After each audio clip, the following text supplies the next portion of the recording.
Pasig River Ferry may libre ng wifi sa mga stasyon at mga ferry boats. Detalye ng balita mula kay Ednel Parosa, RH52. Ednel, good morning. Kuya, inilunsad ng Metropolitan Manila Development Authority, katuwangan Department of Information and Communications Technology, itong libreng internet connection sa alternatibong transportasyon dito sa National Capital Region.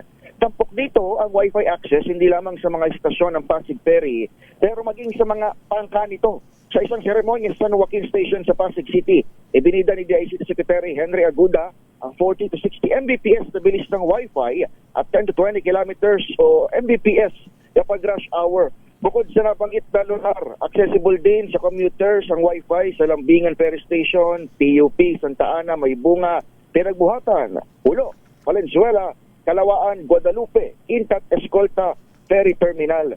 Samantala, ibinalita ni MMDA Chairman Attorney Romando Ortiz na may dalawang bangkang paparting MMDA wala sa DOST na madadagdag sa fleet ng Pasig Ferry. Ayon kay Artes, electronic itong mga ito at suwak sa panahon ng krisis sa produktong petrolyo. Paliban sa ferry service, target ng MMDA na magpasaklolo sa DICT para naman sa connectivity ilang public park dito sa Metro Manila.